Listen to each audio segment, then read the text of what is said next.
ఆదివారం సెప్టెంబర్ 7, 1884. శ్రీరామకృష్ణులు తమ గదిలో చిన్న మంచం మీద కూర్చుని ఉన్నారు. సమయం 11 గంటలు అయి ఉంటుంది. ఇంకా మధ్యాహ్న భోజనం చేయలేదు. నిన్నటి రోజు శ్రీరామకృష్ణులు భక్తులతో పాటు అధర్సేన్ ఇంటికి వెళ్ళి ఉన్నారు. హరినామ సంకీర్తనలో భక్తులు ఆనందంతో నాట్యం చేశారు. నేడు ఇక్కడ శ్యామదాస్ పాడవలసి ఉంది. కీర్తనలో ఆనందిస్తూ ఉన్న శ్రీరామకృష్ణులను దర్శింప భక్తులు గుంపులు గుంపులుగా వచ్చి ఉన్నారు.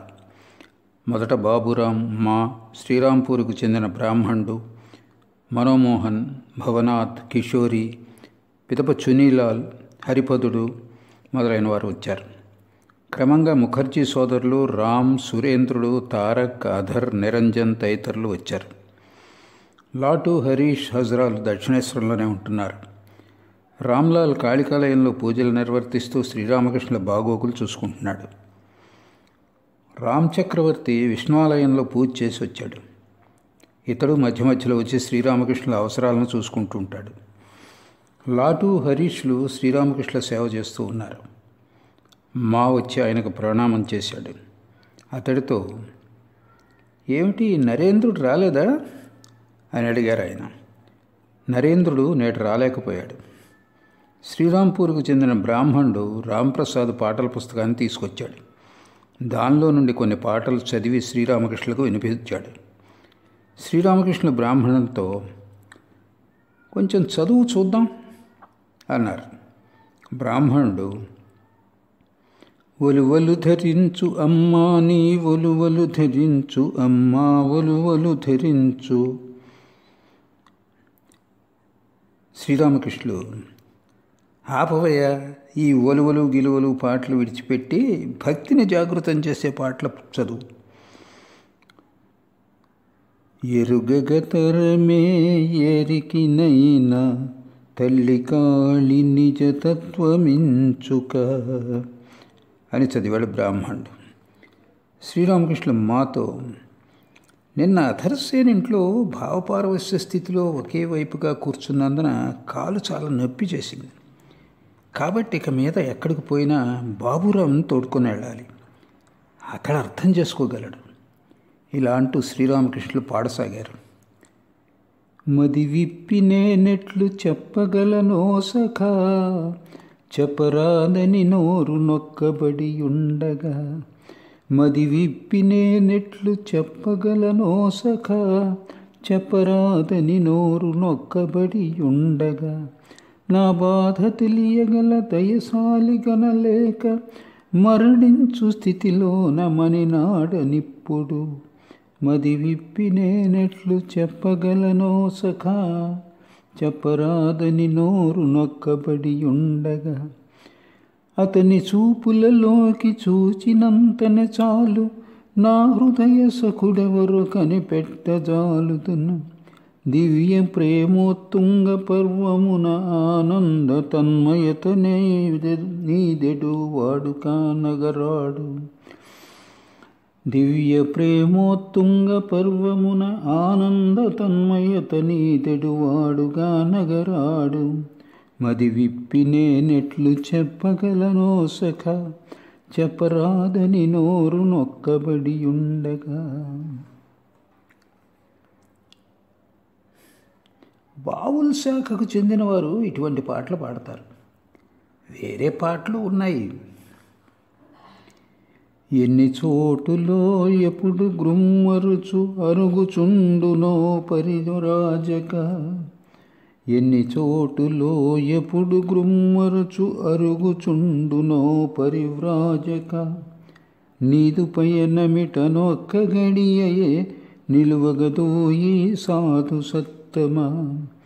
ఎన్ని చోటులో ఎప్పుడు గ్రుమ్మరుచు అరుగుచుండునో పరివ్రాజక. నీదు పయనమిటనొక్క గడియయే నిలువగదోయి సాధు సత్తమా. చేతనున్న నీ భిక్షాపాత్రతో కాంతివంతమై మెరిసిపోవు నీ వదన రాజమొకసారి దర్శనము చేయనిమ్మువో సాధు పుంగవ. ఎన్ని చోటులో ఎప్పుడు గ్రుమ్మరుచు అరుగుచుండునో పరివ్రాజక. నీదు పయనమిట నొక్క గడియే నిలువగతోయి సాధు సత్తమా. శాక్త సాంప్రదాయంలో సిద్ధులను కవులు అంటారు, వేదాంతులు పరమహంస అంటారు, బావులు వైష్ణవులు సాయి అంటారు. సాయికి పైన ఏదీ లేదు అని వారు పేర్కొంటారు. బావులు సిద్ధుడైతే సాయి అవుతాడు. అప్పుడు అతడికి ఎటువంటి భేదభావం ఉండదు, అంతా ఏకమైపోతుంది. అతడు ధరించిన మాల్లో ఒక సగం తులసి పూసలు, మరో సగం ఆవు ఎముకల పూసలు ఉంటాయి. హైందవుల నీరు, మహమ్మదీయుల పీరు. సాయిలు అలేఖ్ అలేఖ్ అంటారు, వేదాంతుల బ్రహ్మాన్ని వారు అలేఖ్ అంటారు. జీవుల గురించి ప్రస్తావించేటప్పుడు జీవాత్మ అలేఖ్ నుంచి వచ్చింది, అలేఖుకు పోతుంది అంటారు. అంటే జీవాత్మ అవ్యక్త స్థితి నుండి వచ్చి దానిలోనే లయం అవుతుంది. వాయువు గురించి తెలుసా అని అడుగుతారు. అంటే వారు అడిగేది కుండలిని జాగృతమైతే ఇడ పింగళ సుషుమ్నా నాడుల ద్వారా పైకెగసే మహావాయువు గురించే. నువ్వు ఏ అంతస్తులో ఉన్నావు అని అడుగుతారు. అంటే వారు అడుగుతున్నది షట్చక్రాల్లో ఎందులో నెలకొన్నావనే. 5వ అంతస్తులో ఉన్నానంటే అతడి మనస్సు విశుద్ధ చక్రంలోకి ఎగిసి ఉన్నదని అర్థం. ఇలా అంటూ మాతో అప్పుడు నిరాకార అనుభూతి కలుగుతుంది. ఒక పాటలో ఈ విషయం ఉంది. ఇలా అంటూ శ్రీరామకృష్ణులు పాడసాగారు. కంఠస్థానమునందు షోడశదళ పద్మమున పొగరంగు దళములలో సూక్ష్మాకాశము గలదు. దానిని దాటినవాడు విశ్వంబరాకాశములో లీనంబై కరగుటను నిరవధిగా తాగాంచు. ఒకప్పుడు ఒక బావులు ఇక్కడికి వచ్చాడు.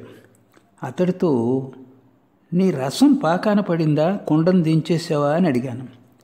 రసాన్ని ఎంతగా కాచితే అది అంతగా రిఫైన్ అవుతుంది. మొదట చెరుకు రసం, పిదప బెల్లం, తర్వాత చక్కెర, ఆ తర్వాత పటికి బెల్లం, క్రమక్రమంగా మరింత శుద్ధీకరింపబడుతుంది. కుండను ఎప్పుడు దింపుతావంటే అర్థం సాధనలు ఎప్పుడు పూర్తవుతాయి అని. అవి పూర్తి కావటం ఇంద్రియాలను జయించినప్పుడే. జలగపట్టును వదిలించడానికి సున్నం పట్టి వేసినట్లు సాధనలచే ఇంద్రియాల పాటవం సడలుతుంది. స్త్రీ సాన్నిధ్యంలో జీవించినా రమించాలన్న కోరిక ఉండదు. బావులలో అత్యధికులు రాధాతంత్రాన్ని అనుసరిస్తారు. పంచతత్వాలతో సాధనలు చేస్తారు. పృథ్వీ, నీరు, అగ్ని, వాయువు, ఆకాశతత్వం అంటే మలం, మూత్రం, రజస్సు, వీర్యం మొదలైన వాటితో సాధనలు చేస్తారు. ఇవన్నీ అపరిశుద్ధ సాధనలు. ఇటువంటి సాధనలు చేయటం దొడ్డిగుమ్మం గుండా ఇంట్లోకి వెళ్ళటం వంటిది. ఒకరోజు నేను వసారాలో భోజనం చేస్తున్నాను. అప్పుడు గోష్పారా బావులు ఒకడో వచ్చాడు. అతడు నాతో నువ్వు తింటున్నావా లేక ఎవరికైనా తినిపిస్తున్నావా అని అడిగాడు. అంటే అంతరంగంలో భగవంతుడు వసించడం సిద్ధుడు గాల్చుతాడు.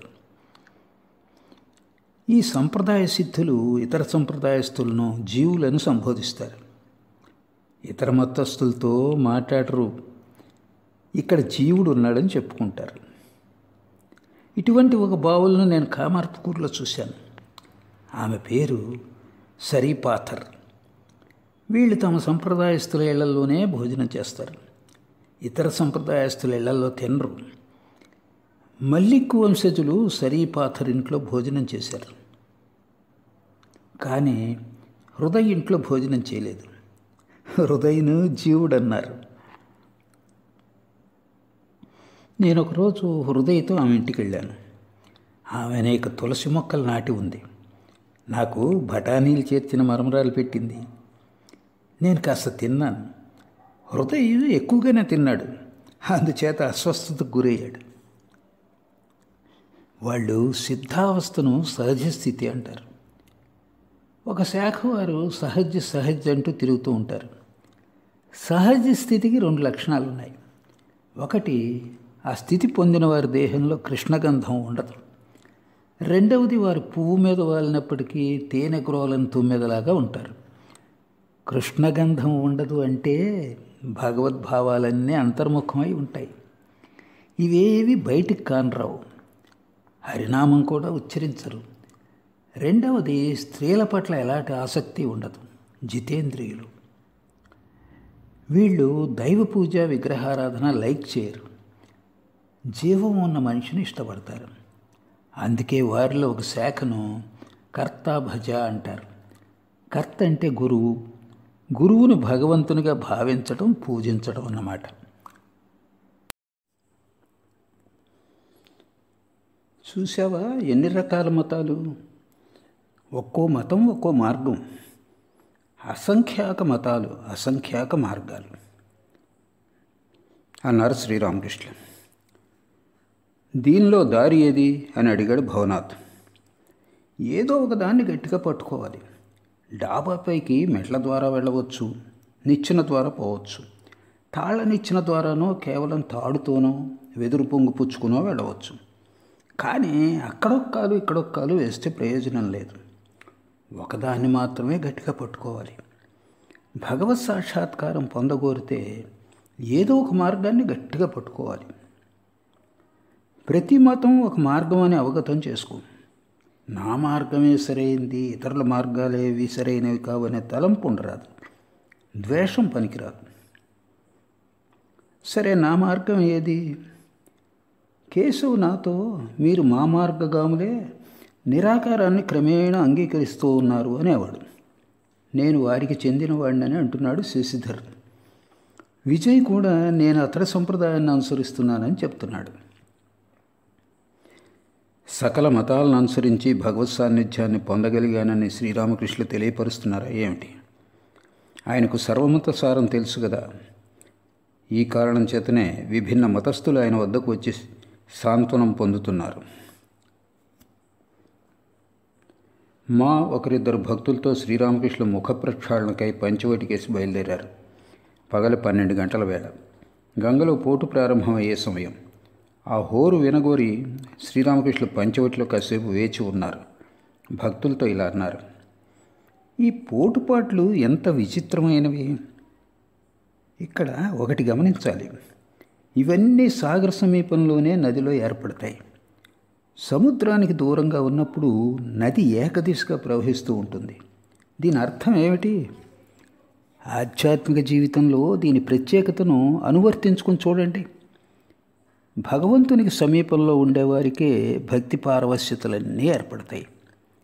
ఈశ్వర కోటికి చెందిన ఎవరో ఒకరిద్దరు మాత్రమే మహాభావం, ప్రేమ పొందగలరు.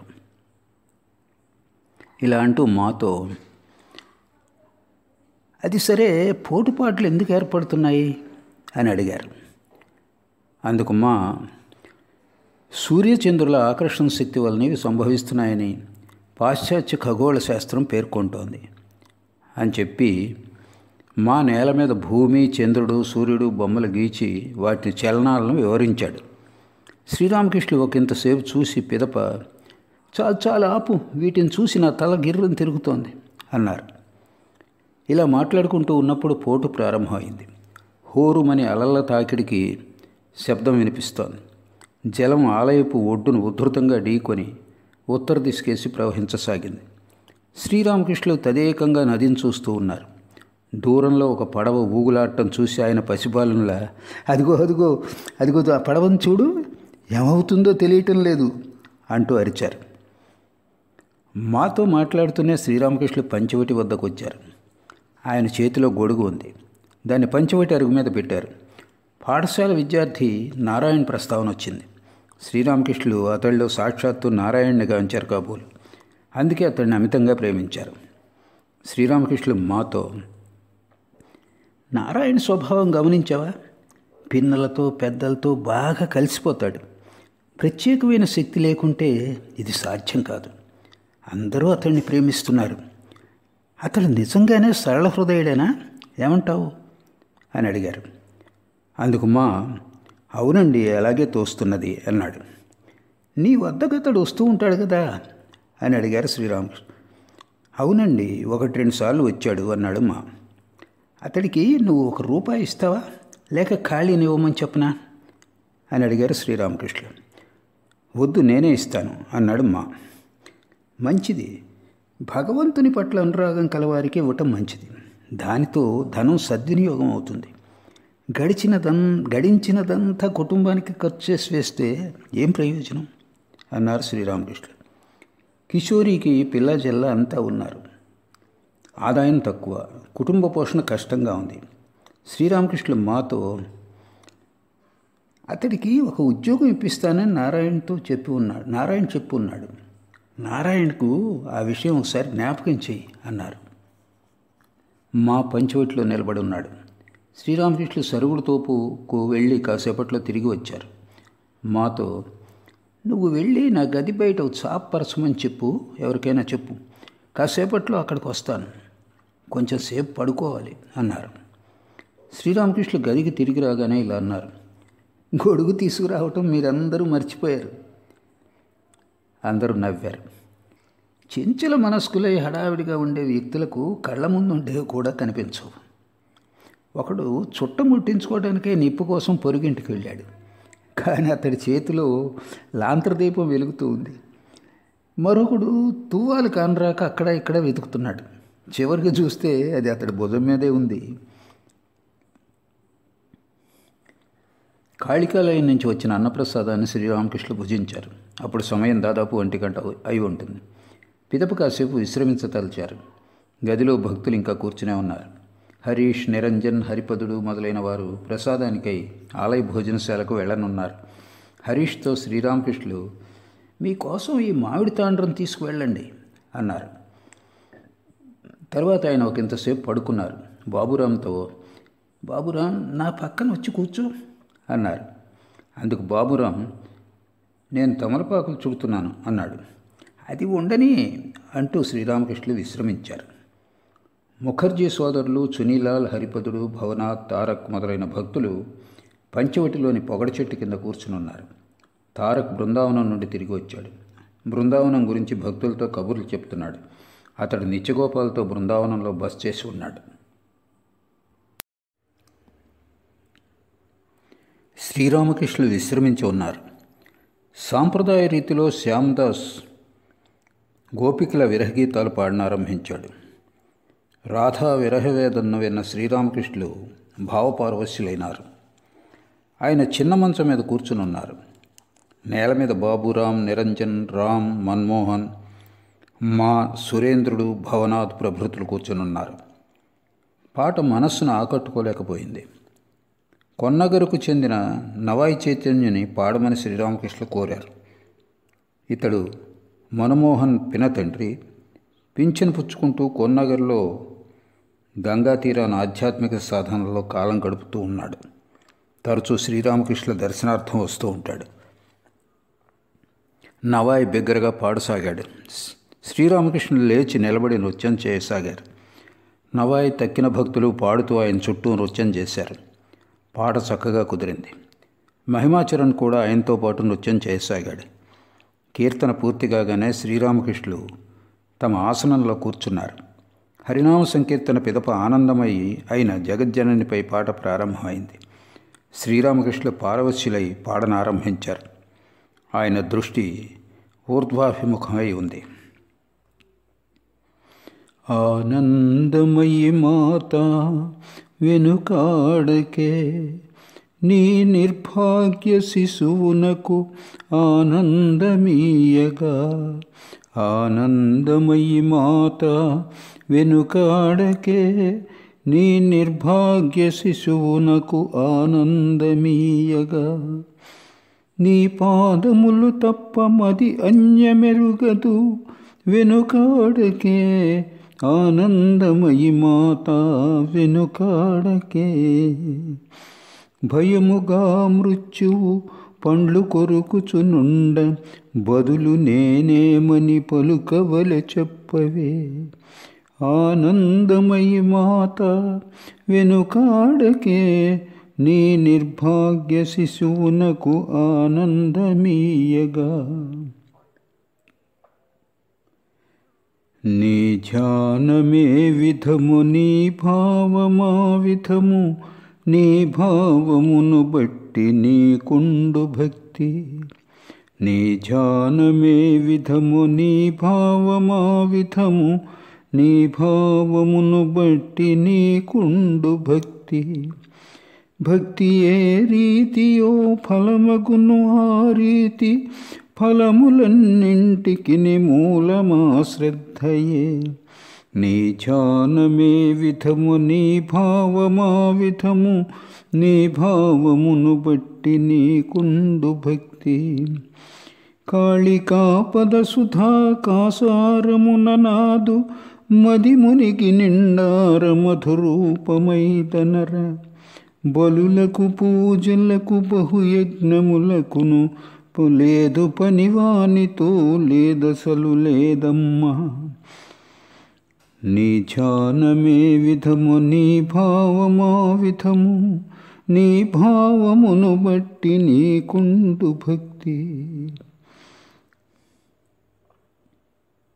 నీ ఉన్మత్తాలయమమ్మా లోకము, ఏమని నీ సుగుణములించి చెప్పుదు.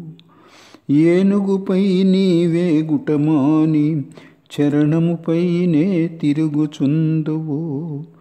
మానిరత్నములు మౌక్తికములును, కపాలహారము దాల్తు కంఠమున. స్వేచ్ఛామయి హే శంకరి భగవతి, స్వైరవిహారిణి శ్యామా కాళీ. రామప్రసాదుకు రక్షణమొసగు అత్యంత ఘోర భవారణ్యము నుండి. నేనెందుకు పోవలె కాశీ కాంచి, గంగాకయ ప్రభాసముకు. కాళీనామము కలవరించుచు కడపటి శ్వాసను వదులుచుండగా. నేనెందుకు పోవలె కాశీ కాంచి, గంగాకయ ప్రభాసముకు. కాళీనామము కలవరించుచు కడపటి శ్వాసను వదులుచుండగా.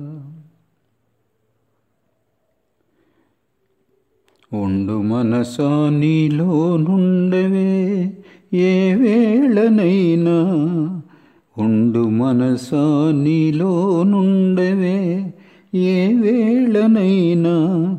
చేరవద్దు పరుల పంచ చేరి నీలో చూచుకొనిన. కోరి వెదకుచున్నదెల్ల దొరకు నీకు దాని యందు. ఉండు మనసా నీలో నుండవే ఏ వేళనైనా.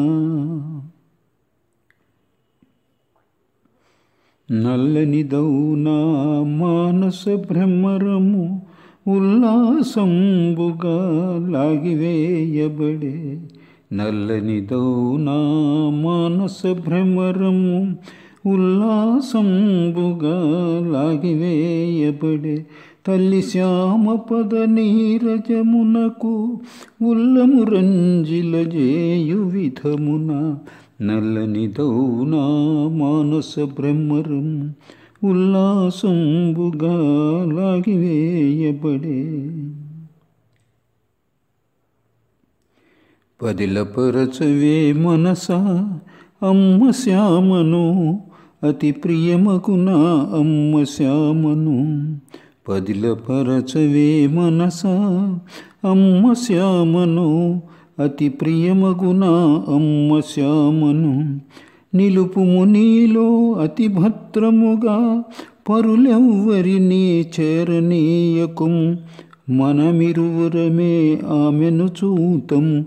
పదిలపరచవే మనసా అమ్మ శ్యామను, అతి ప్రియమగునా అమ్మ శ్యామను.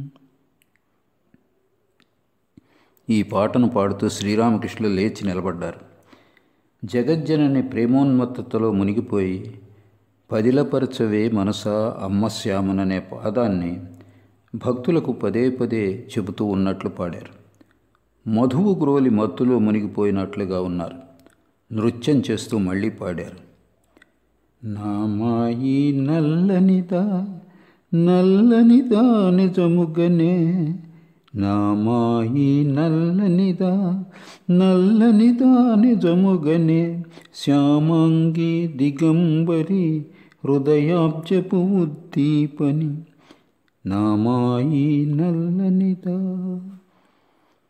ఇలా పాడుతూ నృత్యం చేస్తూ శ్రీరామకృష్ణులు తూలుతూ ఉండటం చూసి నిరంజన్ ఆయన పట్టుకోవటానికి ప్రక్కకు వెళ్ళాడు. ఆయన మృదువైన కంఠస్వరంలో, ఒరేయ్ నన్ను తాకకు అన్నారు. ఆయన నృత్యం చేయటం చూసి భక్తులు లేచి నిలబడ్డారు. ఆయన మా చెయ్యి పుచ్చుకొని, ఒరేయ్ నువ్వు నృత్యం చెయ్యి అన్నారు. నృత్యం చేశాక ఆయన కూర్చున్నారు. ప్రగాఢ భావపారవస్య స్థితి నుండి క్రమంగా సహజ స్థితికి రాసాగారు. ఓం ఓం ఓం ఓం ఓం ఓం కాళీ అంటూ ఉచ్చరించారు. కాసేపు అయ్యాక పొగ త్రాగుతాను అన్నారు. భక్తులు నిలబడి ఉన్నారు. మహిమాచరణ్ ప్రక్కన నిలబడి ఆయనకు విసనకర్ర వీస్తున్నాడు. శ్రీరామకృష్ణులు, అందరూ కూర్చోండి, మీరు వేదాల నుండి ఏమైనా వల్లించండి అన్నారు మహిమాచరణ్తో. మహిమాచరణ్ మొదట జయ యజ్వమాన వంటి వల్లించాడు. పిదప మహానిర్వాణ తంత్రం నుండి పలు శ్లోకాలను పఠించాడు. ఓం నమస్తే సతే జకారణాయ నమస్తే చితే సర్వలోకాశ్రయాయ నమోద్వైతతత్వాయ ముక్తిప్రదాయ నమో బ్రహ్మణే వ్యాపినే నిర్గుణాయ. త్వమేకం శరణ్యం త్వమేకం వరేణ్యం త్వమేకం జగత్కారణం విశ్వరూపం త్వమేకం జగత్కర్తృపాతృప్రహృతృ త్వమేకం పరం నిష్కళంకం నిర్వికల్పం. భయానాం భయం భీషణం భీషణానాం గతి ప్రాణినాం పావనం పావనానాం మహోచ్చై పదానాం నియంతృత్వమేకం పరేశాం పరం రక్షకం రక్షకాణాం. పరేశ ప్రభో సర్వరూపా వినాశిని ఆనిర్దేశ్య సర్వేంద్రియాగమ్య సత్య అచించాక్షర వ్యాపక వ్యక్తతత్వ జగద్భాసకాదీశ పాయాతపాయాత్. తదేకం స్మరామస్తదేకం భజామస్తదేకం జగత్సాక్షిరూపం నమామః. సదేకం నిధానం నిరాలంబమీశం భవాంభోధిపోతం శరణ్యం వ్రజామః. శ్రీరామకృష్ణులు చేతులు జోడించుకుని ఆలకించసాగారు. స్తోత్రం పూర్తి కాగానే భక్తితో ప్రణామం చేశారు.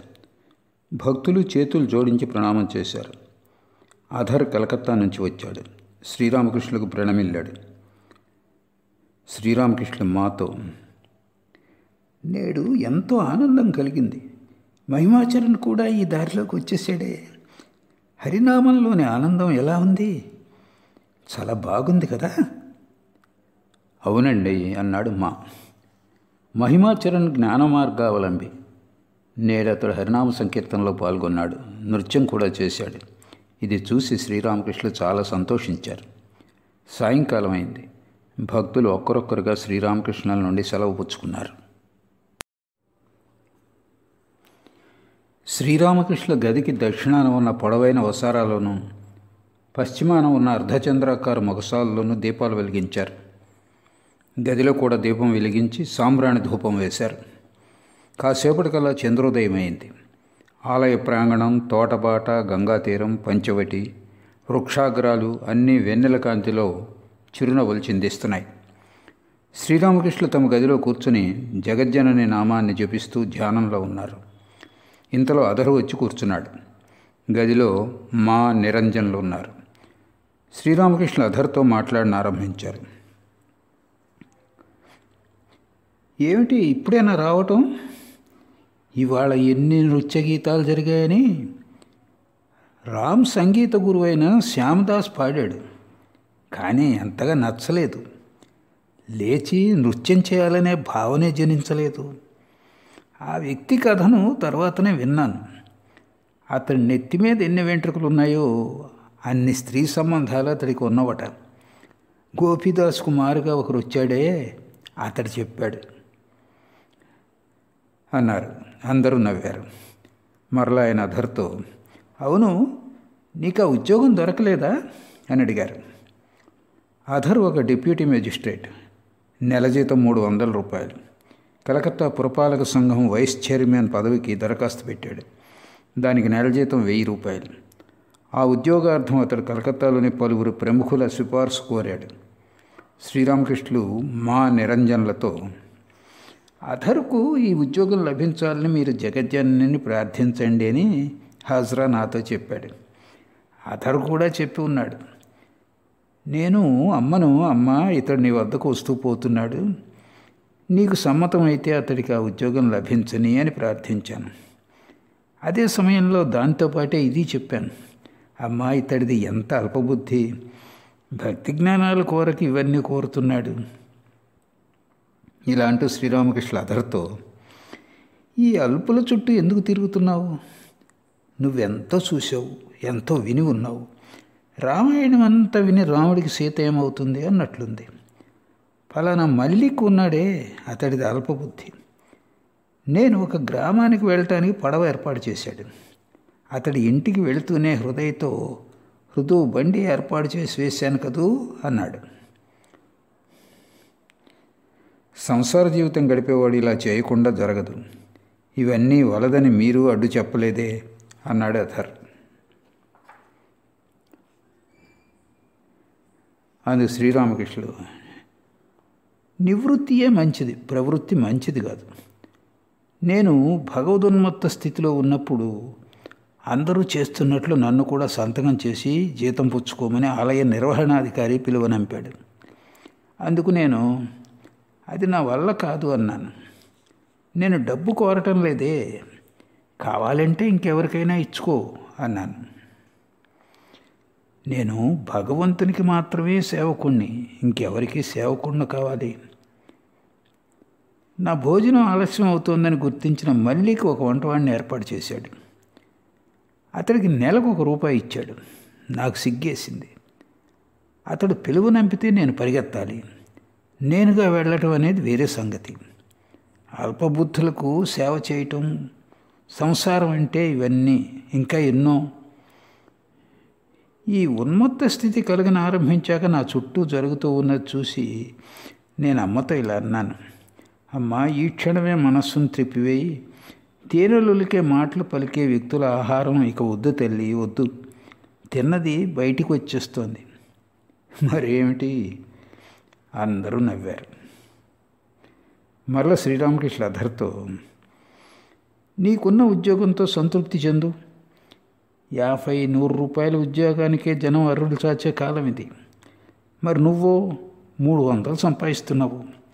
కామార్పకూర్లో ఒక డిప్టీని చూశాను. అతడి పేరు ఈశ్వర్ ఘోషాల్. తలపాగా ఉంటుంది. అతన్ని చూస్తేనే జనం గడగడ వణికిపోతారు. నా చిన్నతనంలో చూశాను. డిప్టీ అంటే సామాన్యమైన విషయమా?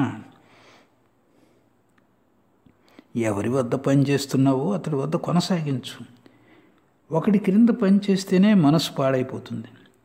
దీనిలో 5 మంది క్రింద పనిచేయటమా? ఒక స్త్రీ ఒక మహమ్మదీనిపై మక్కువ పడింది. అతడితో గడపడానికి అతన్ని ఆహ్వానించింది. కానీ ఆ మహమ్మదీయుడు ధర్మపరాయణుడు. ఆమెతో, నేను మూత్ర విసర్జన చేయాలి, నా చెంబు కోసం ఇంటికి వెళ్ళాలి అన్నాడు. అందుకు ఆమె, ఇక్కడే పోవచ్చును, నేను చెంపిస్తానంది. వెంటనే అతడు, అది సాధ్యం కాదు, ఏ చెంపు వద్ద నేను ఒకసారి సిగ్గు విడిచిపెట్టేశానో ఆ చెంపునే ఉపయోగిస్తాను. కొత్తగా మరో చెంపు వద్ద సిగ్గు విడిచిపెట్ట నేను సిద్ధంగా లేను అన్నాడు. ఇలా అంటూ వేగంగా వెళ్ళిపోయాడు. ఆమెకు బుద్ధి వచ్చింది.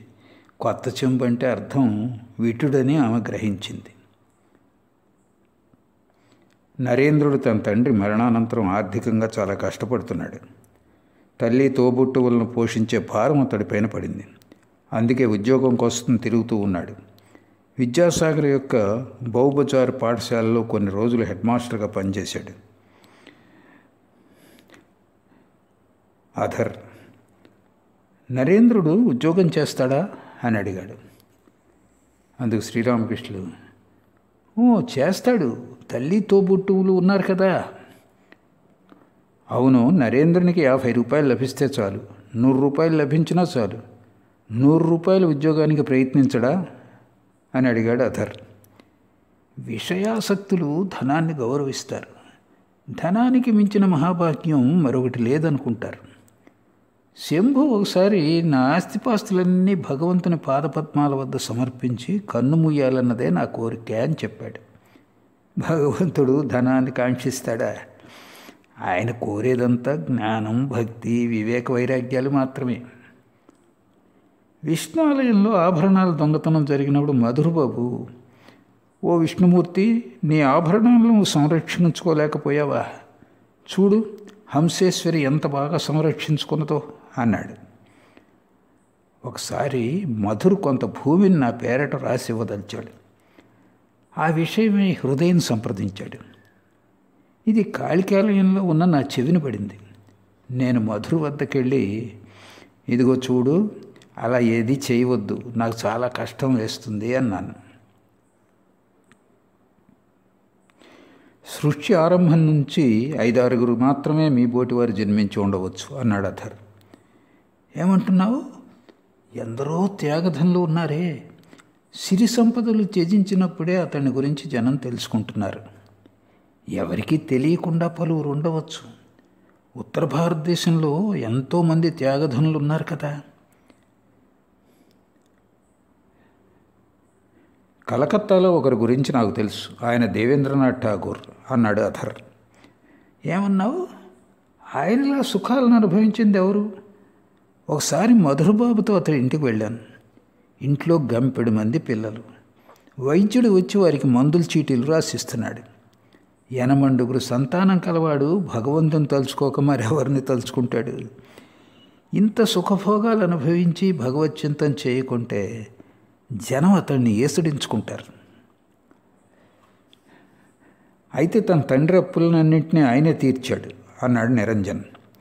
ఆ కథలన్నీ కట్టిపెట్టు, ఇక నన్ను విసిగించకు. తాహతు ఉండి కూడా తండ్రి అప్పులు తీర్చుకుంటే అతడు మనిషి ఏమిటి? సామాన్యంగా సంసారులు ఏకమొత్తంగా మునిగిపోయి ఉంటారు.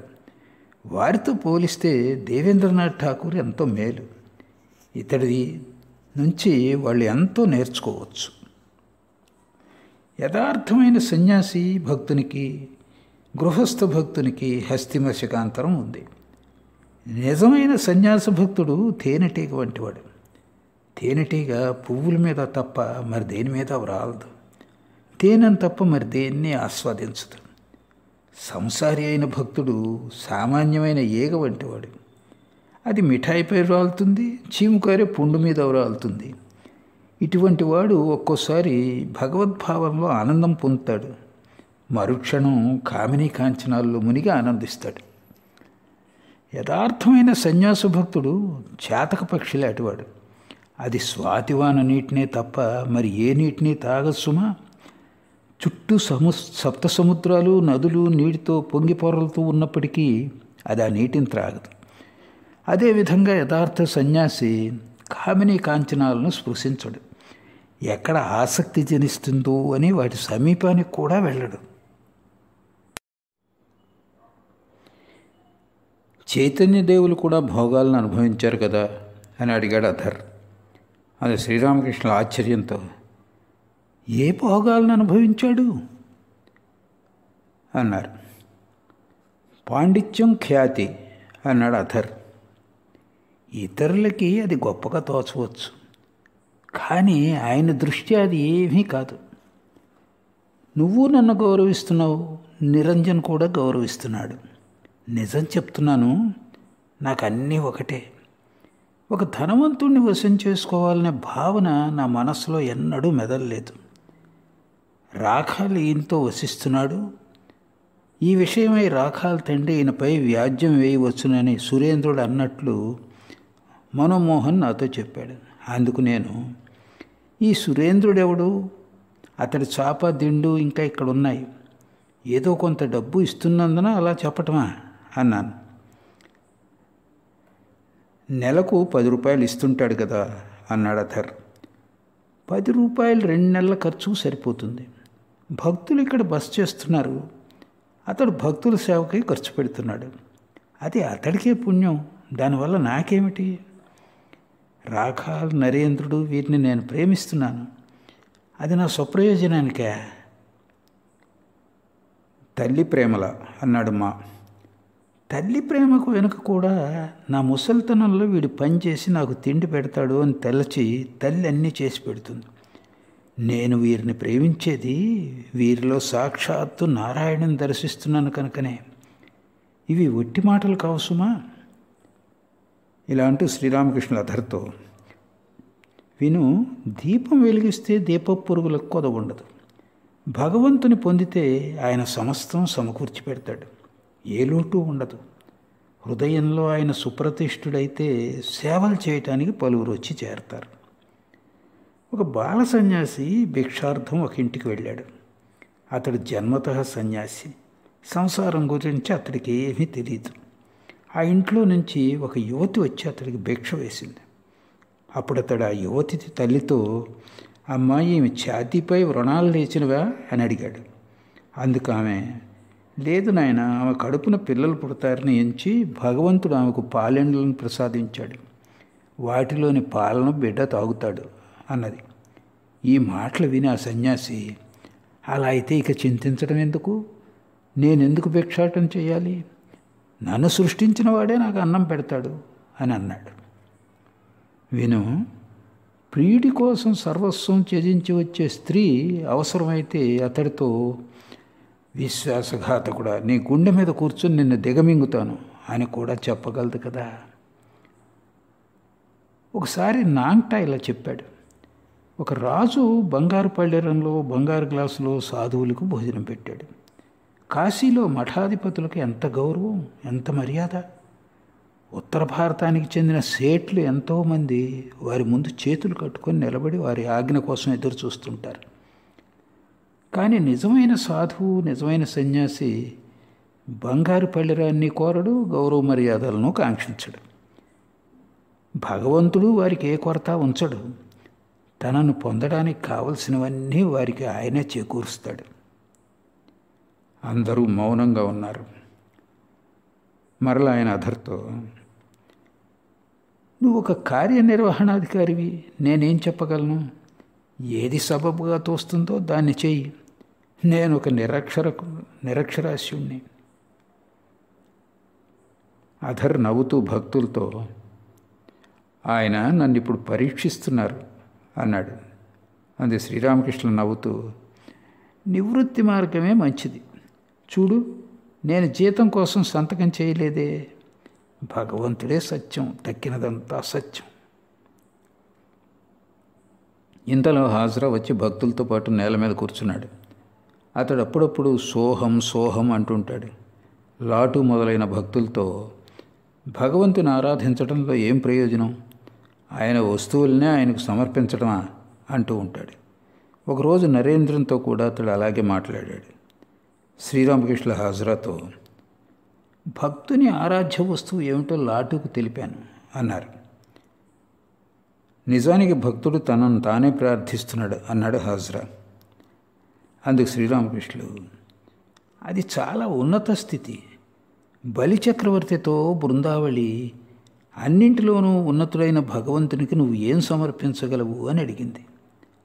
నువ్వు చెబుతున్నావే, ఆ స్థితిని పొందడానికే తపో సాధనలు, భగవంతుని నామగుణ కీర్తనలన్నీ. తనలో తన్ను కనుక్కుంటే అంతా సాధించినట్టే. దాన్ని కాంచటానికే సాధన.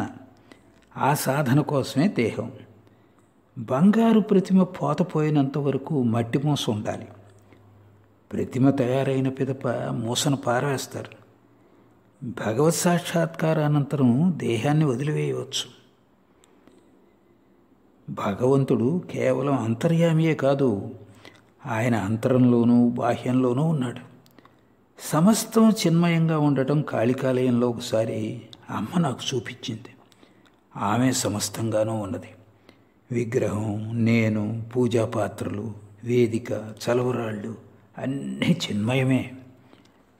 దీన్ని అనుభూతం చేసుకోవటానికే భగవంతుడిని ప్రార్థించడం, సాధనలు చేయటం, తపస్సు చేయటం, ఆయన నామగుణ కీర్తనలు చేయటం అన్నీను.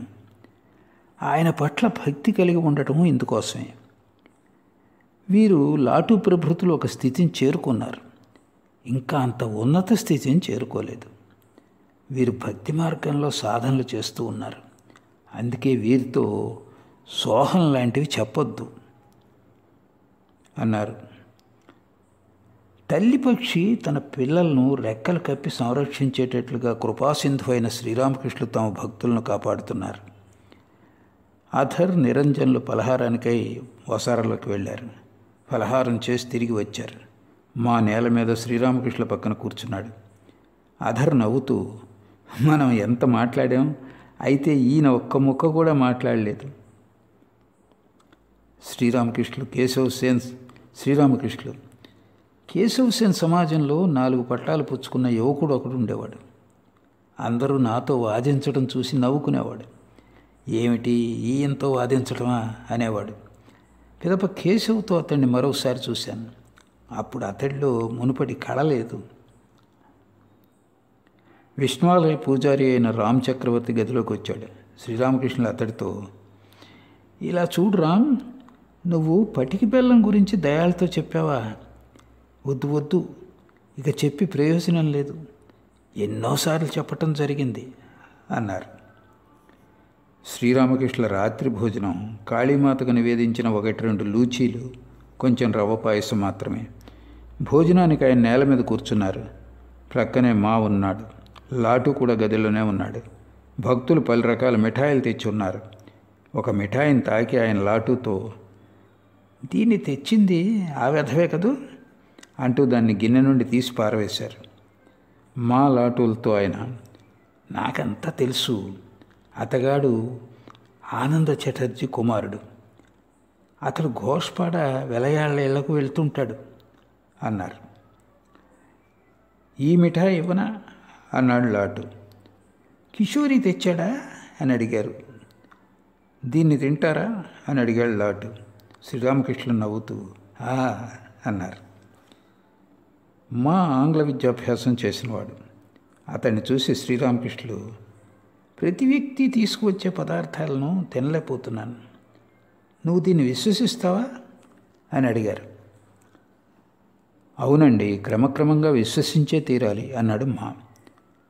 శ్రీరామకృష్ణులు చేతులు కడుక్కోవడానికి పశ్చిమాన ఉన్న అర్ధచంద్రాకార మొగసాల్లోకి వెళ్ళారు.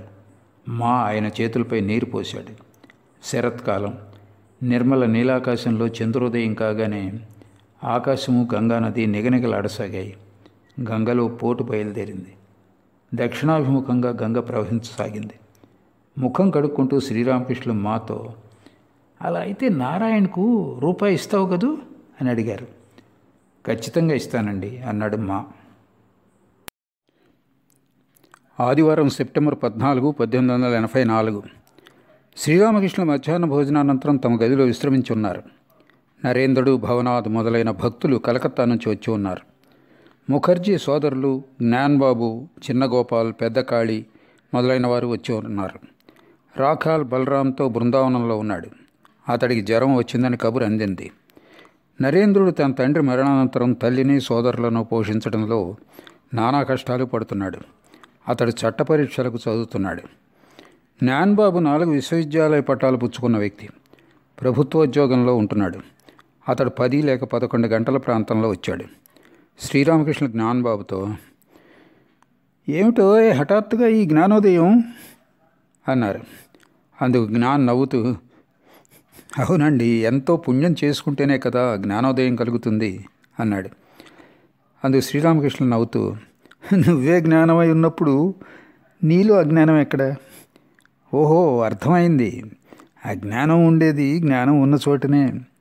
వశిష్ఠుడు అంత గొప్ప జ్ఞాని అయి ఉండి పుత్రశోకంతో విలపించాడు. అందుకే నువ్వు జ్ఞానాజ్ఞానాలకు అతీతుడివైపోవు. అజ్ఞానముళ్ళు కాళ్ళలో గుచ్చుకుంది, దాన్ని తీసివేయటానికి జ్ఞానముళ్ళు అవసరం. పిదప 2 ముళ్లను పారవేస్తారు. ఈ సంసారం మాయామందిరం అంటాడు జ్ఞాని. కానీ జ్ఞానం అజ్ఞానం రెంటికి అతీతుడైన వాడు దీన్ని ఆనంద సౌధం అంటాడు. భగవంతుడే జీవజగత్తులుగా 24 తత్వాలుగా అయి ఉండటం అతడు గాంచుతాడు. భగవల్లబ్ధి పొందిన పిదప సంసారంలో ఉండవచ్చు. అప్పుడే నిర్లిప్తుడై మనగలం. గ్రామ ప్రాంతాల్లో వడ్రంగి స్త్రీలు రోల్లో అడుగులు దంచడం చూసి ఉన్నాను. ఆ స్త్రీలు ఒక చేత్తో వడ్లను ఎగదోస్తూ ఉంటారు, మరో చేత్తో పసిబిడ్డకు పాలు పడుతుంటారు. అదే సమయంలో ఖాతాదారులతో నువ్వు ఇంకా 2.5 రూపాయలు బాకీ ఉన్నావు, దాన్ని ఇచ్చేయి అంటూ ఉంటారు. కానీ రోకలు ఎక్కడ చేతిపై పడుతుందో అన్న భయంతో 1/4 వంతు ధ్యాస చేతి మీదనే ఉంటుంది. 1/4 వంతు మనస్సును భగవంతునిపై నిలిపి 1/4 భాగం మనస్సుతో కర్తవ్యాలను నిర్వర్తించుకో. శశిధర్ పండితుని గురించి ప్రస్తావిస్తూ శ్రీరామకృష్ణులు ఇలా అన్నారు.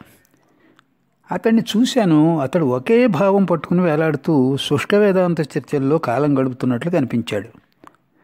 ఎవరు నిత్యాన్ని పొంది లీలలో ఉన్నాడో, మళ్ళీ లీలలో నుంచి నిత్యానికి చేరుకునే సమర్థుడో అతడిదే పరిపక్వమైన జ్ఞానం, పరిపక్వమైన భక్తి.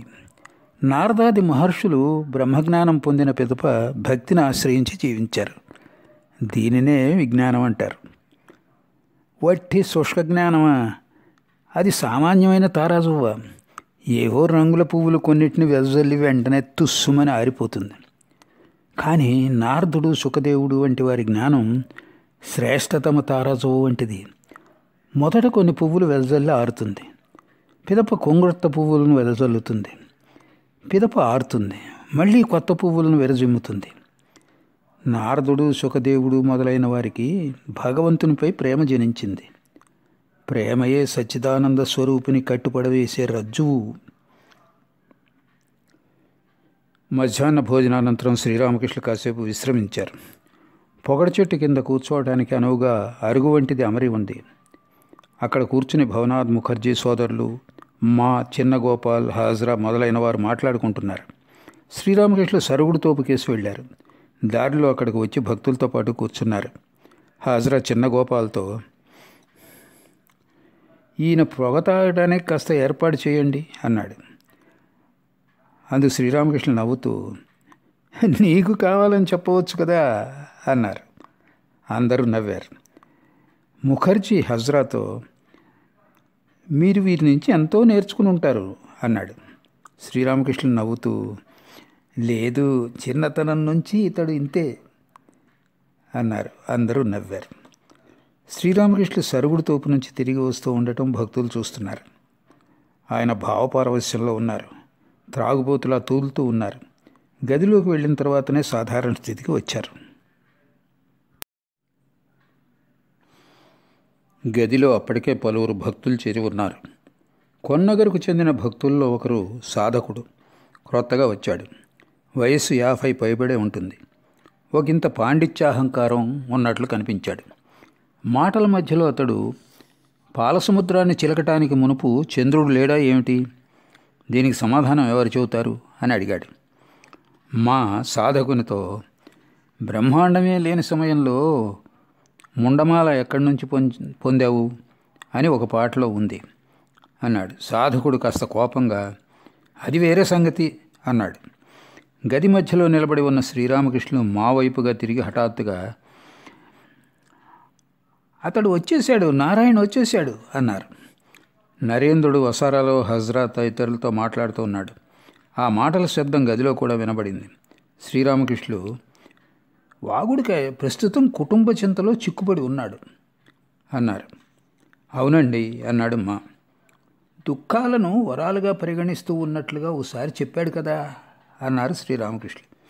అవునండి, గొప్ప మనోస్థైర్యం ఉన్నవాడు అన్నాడు మా. దేనిలోనూ తక్కువ లేదు అన్నాడు పెద్ద కాళి. కొన్నగరుకు చెందిన భక్తుడు ఒకడు శ్రీరామకృష్ణులతో, స్వామి, ఈ సాధకుడు మీ దర్శనార్థం వచ్చాడు, ఇతడు ఏదో అడగాలనుకుంటున్నాడు అన్నాడు. సాధకుడు తలను పైకెత్తి తిన్నగా కూర్చుని, స్వామి, మార్గోపాయం ఏమిటి అని అడిగాడు. శ్రీరామకృష్ణులు, గురువాక్యాల పట్ల విశ్వాసం. ఆయన ఉపదేశాలను అనుసరిస్తే భగవల్లబ్ధి చేకూరుతుంది. తాడు పుచ్చుకుని వెళ్తే దానికి కట్టబడి ఉన్న వస్తువును చేరుకున్నట్లుగానే అన్నారు. భగవంతుని దర్శించగలమా అని అడిగాడు సాధకుడు. విషయాసక్తమై ఉన్న బుద్ధికి ఆయన అగోచరుడు. కామినీ కాంచనాల పట్ల ఆసక్తి జాడమాత్రంగా ఉన్నా ఎన్నో పొందలేవు. కానీ విషయాసక్తి లేసి మాత్రము ఉండని మనస్సుకు, బుద్ధికి, అంటే శుద్ధ మనస్సుకు, శుద్ధ బుద్ధికి ఆయన గోచరమవుతాడు. శుద్ధ మనస్సు, శుద్ధ బుద్ధి, శుద్ధ ఆత్మ ఇవన్నీ ఒక్కటే. కానీ యతో వాచో నివర్తంతే అప్రాప్య మనసా సహా. ఆయన వాంగ్మానస గోచరుడని శాస్త్రాలు పేర్కొంటున్నాయి కదా అన్నాడు సాధకుడు. ఓ చాలు చాలు, సాధనలు అనుష్ఠించకుండా శాస్త్రమర్మాలు తెలుసుకోలేవు. సిద్ధి సిద్ధి అనటంతో ఏదైనా సంభవిస్తుందా? పండితులు శ్లోకాలను గడగడ ఒప్పగిస్తారు, కానీ ఏం ప్రయోజనం? సిద్ధిని దేహం మీద పూసుకున్నప్పటికీ ఏమీ జరగదు. దాన్ని మింగాలి. పాల్లో వెన్న ఉంది, పాల్లో వెన్న ఉంది అంటూ పదే పదే పలకటం వల్ల ప్రయోజనం ఏమిటి? ముందుగా పాలను పెరుగ్గా తోడుపెట్టు, తర్వాత దాన్ని చిలికి తీయి, అప్పుడే కదా వెన్న లభిస్తుంది. వెన్నను తీయటం గురించి మీరు చెప్పింది కూడా శాస్త్రాల్లో ఉన్నదే కదా అన్నాడు సాధకుడు. శాస్త్రాల్లో ఉన్నది చెప్పటం వల్లనో వినటం వల్లనో ఏం ప్రయోజనం? వాటిని క్షుణ్ణంగా అర్థం చేసుకోవాలి. 20 పదుల వర్షం పడుతుందని పంచాంగంలో రాసి ఉంది. అందుకని పంచాంగాన్ని పిండితే ఒక్క చుక్క నీరు కూడా రాలదు. వెన్న తీయాలన్నారే, మరైతే మీరు తీశారా అని అడిగాడు సాధకుడు. నేను ఏం చేశాను, ఏం చేయలేదన్న విషయం అసంగతం. వీటిని చెప్పి విశదీకరించడం చాలా కష్టం.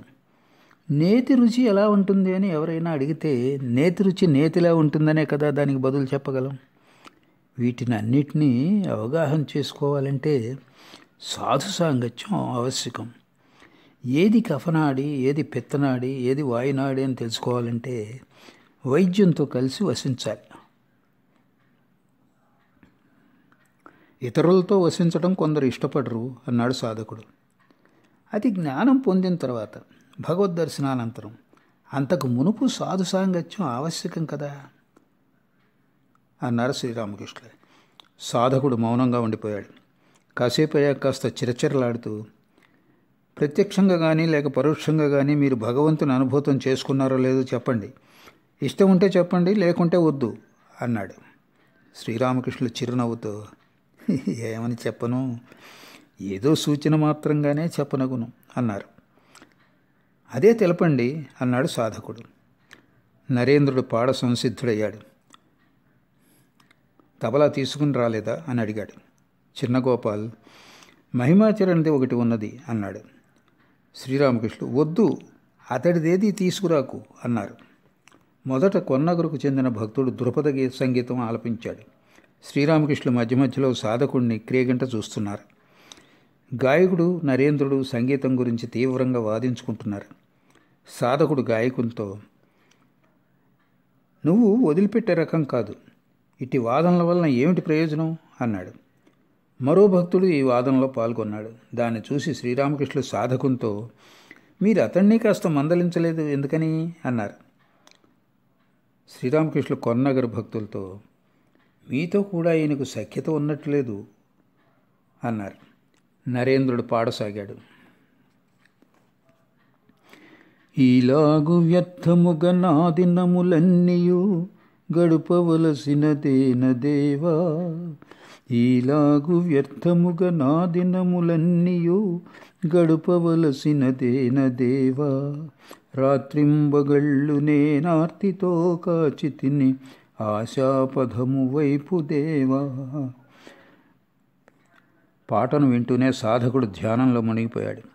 శ్రీరామకృష్ణులు మంచం మీద దక్షిణాభిముఖంగా కూర్చునున్నారు. సమయం 3 లేక 4 గంటలు అయి ఉంటుంది. అస్తమిస్తున్న సూర్యుని కిరణాలు సాధకునిపై పడ్డాయి. శ్రీరామకృష్ణులు వెంటనే ఒక గొడుగును విప్పి సాధకునిపై ఎండపడకుండా దాన్ని పశ్చిమాన పెట్టారు. నరేంద్రుడు మళ్ళీ పాడాడు. ఏ రీతి నీదరి చేరుదునో దేవా, ఈ రీతి భౌతిక మలినమగు మనసుతో, ఏ రీతి నీదరి చేరుదునో దేవా, ఈ రీతి భౌతిక మలినమగు మనసుతో, మంటబడియును మసియుగాక కంటబడునే గట్టి గట్టి పరక మంచి అని ఎడుమంట నీవు పాపమని ఎడి పరక నేను ఏ రీతి నీదరి చేరుదునో దేవా ఈ రీతి భౌతిక మలినమగు మనసుతో ఘోర పాపులైన తరింపజేయని పావనమగు నామ ప్రాభవమందురు అది తెలిసియు నీదు నామము మొదలు పెట్టిన తక్షణంబే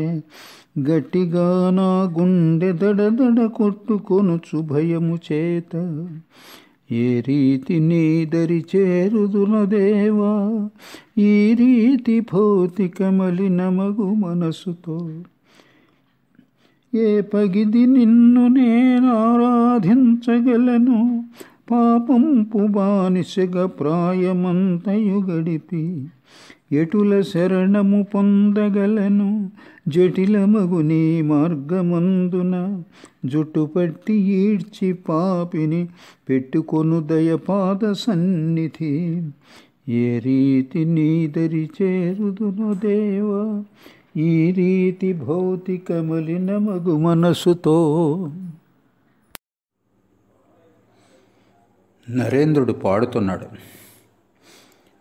మధురం మధురం నీ శుభనామం మధురం మధురం నీ నామం దీనజనావన దీన శరణ్య మధురం మధురం నీ శుభనామం మధురం మధురం నీ నామం మధురం మధురం నీ శుభనామం కర్ణపేయమై కర్ణపుటంబుల మధుర సుధారసమరి కురియించును మధురం మధురం నీ శుభనామం మధురం మధురం నీ నామం మధురం మధురం నీ శుభనామం.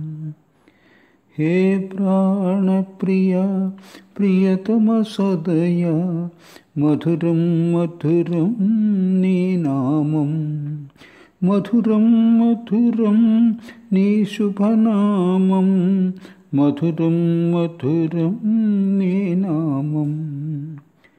శాంతి సౌఖ్య సందాయకము మధురం మధురం నీ నామం మధురం మధురం నీ శుభనామం మధురం మధురం నీ నామం.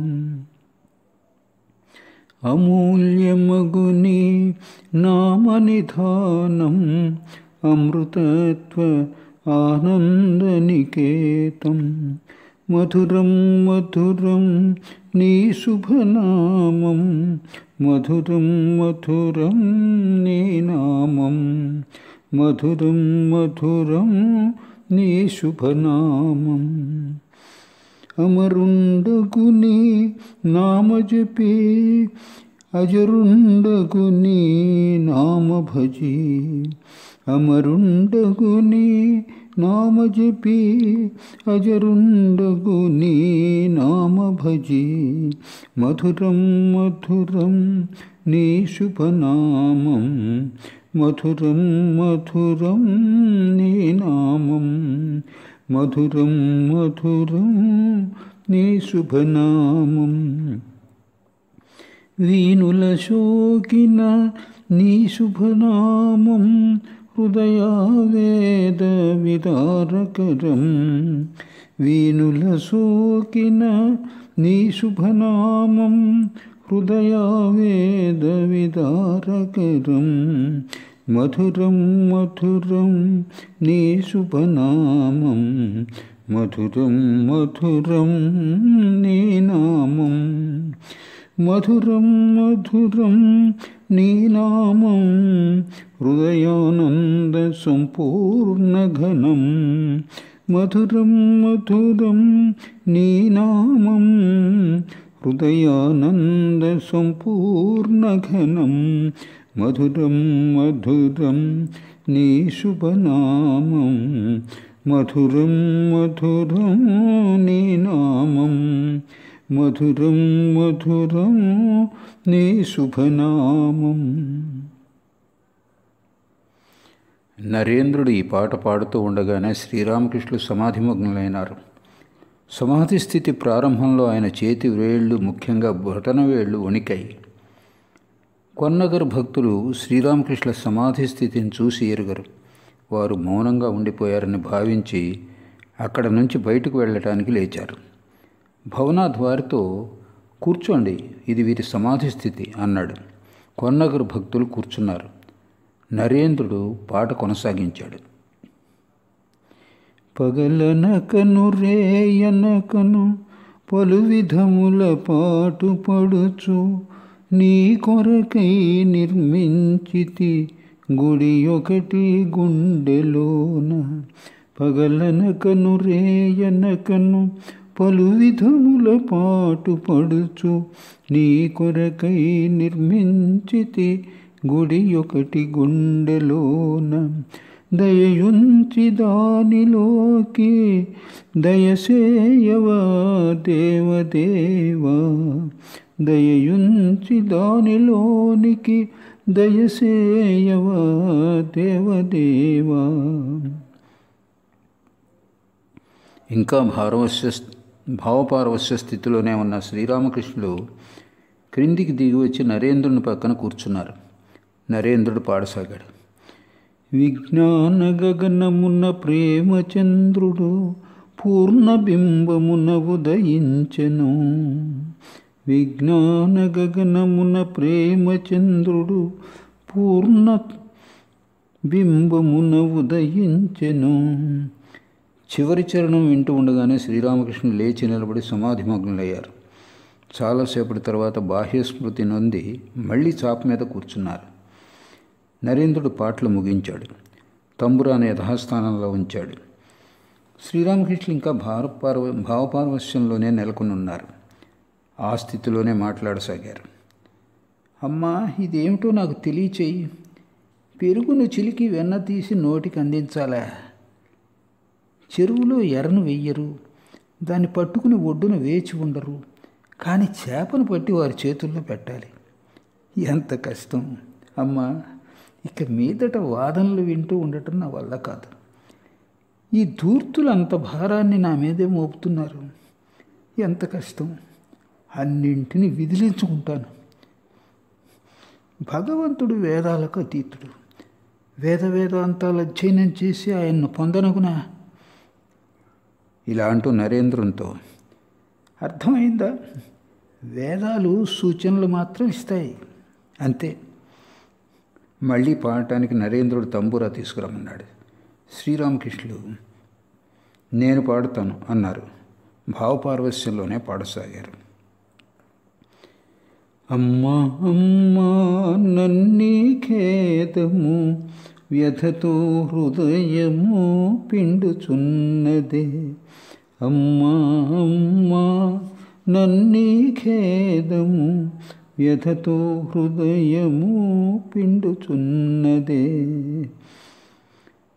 ఈ పాట పూర్తయ్యాక, అమ్మా నన్నెందుకు వాదింపు చేస్తున్నావు అని శ్రీరామకృష్ణులు అడిగారు. మళ్ళీ పాడసాగారు. తెలిసికొంటి తెలియదగినదెల్ల ఎప్పుడు సర్వమెరుగునొకని నుండే భావమర్మమెరిగినాను. తెలిసికొంటి తెలియదగినదెల్ల ఎప్పుడు సర్వమెరుగునొకని నుండే భావమర్మమెరిగినాను. శ్రీరామకృష్ణులు ఇలా అన్నారు. నేను స్పృహలోనే ఉన్నాను, కానీ భావపారవశ్య స్థితిలోనే ఈ పాట పాడారు. నేను గ్రోలెడి మధ్య మెట్టిదో ఎరుగగోరుతుదే నరులారా. తర్వాత, అమ్మ, వాదనలను ఇకపై నేను వినలేను అన్నారు శ్రీరామకృష్ణులు. నరేంద్రుడు పాడసాగాడు. వెర్రివాణిని చేయవే నీ ప్రేమలోన, పిచ్చివాణిని చేయవే ననుగన్న తల్లి. వెర్రివాణిని చేయవే నీ ప్రేమలోన, పిచ్చివాణిని చేయవే నన్ను కన్న తల్లి. శ్రీరామకృష్ణులు చిరునవ్వుతో, అమ్మ నన్ను పిచ్చివాణ్ణి చేసివేయి, జ్ఞాన విచారణ చేసి శాస్త్ర విచారణ చేసి భగవల్లాభం పొందలేం అన్నారు. కొన్నగర్ గాయకుని శాస్త్రీయ సంగీతాన్ని రాగాలాపనను విని శ్రీరామకృష్ణులు ఆనందించారు. వినయంగా గాయకుడిని, అయ్యా ఆనందమయ్యైన జగజ్జననిపై ఒక పాట పాడు అని కోరారు. గాయకుడు, మహాశయ మన్నించండి అన్నాడు. శ్రీరామకృష్ణులు చేతులు జోడించి పదే పదే నమస్కరిస్తూ గాయకునితో, లేదయ్యా, ఈ విషయంలో నేను నిన్ను బలవంత పెట్టవచ్చు అంటూ గోపికా భావంలో పాడారు. ఆ విధముగ పలకవచ్చు అధికారము తోడరాధ, కునుకనున్నది లేక రాత్రి కృష్ణునకై కాచి ఉండే. ఆ విధముగ పలుకవచ్చు అధికారము తోడరాధ, కునుకనున్నది లేక రాత్రి కృష్ణునికై కాచియుండే. ఇల్లు వాకిలి విడనాడి తన వారికి కానరాక, రాత్రింబవలిచ్చటనే వేగి వేగి లేచియుండే. ఆ విధముగ పలుకవచ్చు అధికారము తోడరాధ, కోపపడ తాపపడ అదరింప బెదిరింప, వ్యసనమున కసురుకొన రాధకు కలదధికారం. కోపపడ తాపపడ ఆదరింప బెదిరింప, వ్యసనమున కసురుకొన రాధకు కలదధికారం. ఆ విధముగ పలుకవచ్చు అధికారము తోడరాధ, కునుకనున్నది లేక రాత్రి కృష్ణునికై కాచి ఉండే. పిదప గాయకునితో, అయ్యా నువ్వు బ్రహ్మమై తనయుడవు, ఆమె ప్రతి జీవిలోనూ వసిస్తూ ఉంది, నిన్ను కోరే హక్కు ఉంది. పల్లెటూరి వాడొకడు గురువుతో మిమ్మల్ని కొట్టి మంత్రదీక్ష పుచ్చుకుంటాను అని అన్నాడు. గాయకుడు నవ్వుతూ, చెప్పుతో కొట్టా అని అడిగాడు. శ్రీరామకృష్ణులు నవ్వుతూ, అంత దూరం పోనక్కర్లేదు అన్నారు. మళ్ళీ పారవశ్య స్థితిలో మునిగిపోయి, ప్రవర్తకుడు, సాధకుడు, సిద్ధుడు, సిద్ధసిద్ధుడు అన్నారు. నువ్వు సిద్ధుడివా సిద్ధసిద్ధుడివా? పోనీ నువ్వు పాడు. గాయకుడు రాగాలాపన చేసి ఒక పాట పాడాడు. శ్రీరామకృష్ణులు, అయ్యా దీనివలన ఆనందం కలుగుతోంది అన్నారు. పాట పూర్తయింది. కొన్నగరు భక్తులు శ్రీరామకృష్ణులకు ప్రణామం చేసి సెలవు పుచ్చుకున్నారు. సాధకుడు కూడా చేతులు జోడించి ప్రణామం చేసి, గోసాయి గారు వెళ్ళి వస్తాను అన్నాడు. శ్రీరామకృష్ణులు ఇంకా పారవశ్య స్థితిలోనే ఉండి జగజ్జననితో మాట్లాడుతున్నారు. అమ్మా నేనా లేక నువ్వా? నేనేం చేయను? కాదు కాదు నువ్వే. వాదాలను ఎంతసేపు నువ్వు విన్నావా లేక నేను విన్నానా? కాదు కాదు కాదు నేను కాదు, నువ్వే విన్నావు అన్నారు. శ్రీరామకృష్ణులు సాధారణ స్థితికి వచ్చారు. నరేంద్రుడు, భవనాథ్, ముఖర్జీ సోదరులు మొదలైన భక్తులతో మాట్లాడారు. సాధకుని గురించిన ప్రస్తావన వచ్చింది. భవనాథ్ నవ్వుతూ, అతడు ఎటువంటి వ్యక్తి అని అడిగాడు. అందుకు శ్రీరామకృష్ణులు, తామసిక భక్తుడు అన్నారు. అనేక శ్లోకాలు అప్పగిస్తున్నాడు అన్నాడు భవనాథ్. అందుకు శ్రీరామకృష్ణులు, ఒక సాధువు గురించి నేను, అతడు రాజసిక సాధువు, అతడికి ఆహారం అది ఇది ఎందుకు పెట్టాలి అన్నాను. అందుకు మరో సాధువు, అలా అనకండి, సాధువుల్లో 3 రకాల వారు ఉన్నారు, సత్వగుణ సాధువు, రజోగుణ సాధువు, తమోగుణ సాధువు అంటూ నాకు పాఠం నేర్పాడు. ఆనాటి నుండి నేను అన్ని రకాల సాధువులను గౌరవిస్తాను. నరేంద్రుడు నవ్వుతూ, ఎట్లా, ఏనుగు నారాయణ వలన? అందరూ నారాయణలే కదా అన్నాడు. శ్రీరామకృష్ణ నవ్వి, విద్య అవిద్యా రూపాల్లో భగవంతుడే లీలలు జరుపుతున్నాడు. రెంటిని నేను నమస్కరిస్తాను. జగజ్జననియే లక్ష్మి, దౌర్భాగ్యుల ఇళ్లలో ఆమె దరిద్ర దేవత అని దేవీ మహాత్మ్యంలో పేర్కొంటోంది. విష్ణు పురాణంలో ఈ విషయం ఉందా అని భవనాథ్తో అడిగారు. భవనాథ్ నవ్వుతూ, నాకు తెలియదండి. మీరు సమాధిమగ్నులై ఉన్నప్పుడు ఆ స్థితిని అర్థం చేసుకోలేక కొన్నగరు భక్తులు వెళ్ళిపోబోయారు అన్నాడు. వారిని కూర్చోమని చెప్పింది ఎవరు అని అడిగారు శ్రీరామకృష్ణ. భవనాథ్ నవ్వుతూ, నేనే అన్నాడు. జనులను తోడుకొని రావడంలోనూ అదేవిధంగా బయటికి పంపడంలోనూ నువ్వు ఘటికుడివే అన్నారు శ్రీరామకృష్ణ. గాయకునితో నరేంద్రుడు వాదించడం గురించిన ప్రస్తావన వచ్చింది. ముఖర్జీ, నరేంద్రుడు వదిలిపెట్టలేదు అన్నాడు. అవును, ఇటువంటి దృఢమైన పట్టుదలకు ఉండాలి. దీన్నే సత్వంలో తమో గుణం అంటారు. జనం చెప్పేదాన్ని అట్లే వినాలా? నీకు ఏది ఇష్టమో అది చెయ్యి అని ఒక విలయాలతో చెప్పాలా ఏమిటి? ఆమె పలుకులు వినాలా ఏమిటి? ఒకసారి రాధకు కోపం వచ్చింది. ఒక సఖి రాధకు అహంకారం వచ్చేసింది అన్నదట. అందుకు మరో సఖి, ఈ అహం ఎవరిదనుకుంటున్నావు? ఇది శ్రీకృష్ణుడి అహమే సుమా. ఆమె కృష్ణుని అహం చేత గర్వితురాలైంది అని అంది. తర్వాత హరినామ మహత్యాన్ని గురించి నా ప్రస్తావన వచ్చింది. భవనాథ్, హరినామస్మరణతో నా దేహం అట్లే తేలికైనట్లుగా తోస్తున్నది అన్నాడు. అందుకు శ్రీరామకృష్ణులు, పాపాన్ని పరిహరించేది ఎవరో ఆయనే హరి. హరి త్రితాపాలను హరిస్తాడు.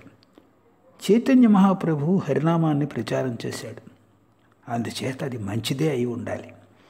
ఆయన ఎంత గొప్ప పండితుడు, అవతార పురుషుడు కూడా. ఆయన ప్రచారం చేసినందున అది మంచిదే. ఒకప్పుడు పల్లెటూరు వాళ్ళు కొందరు ఒక విందుకు హాజరైనారు.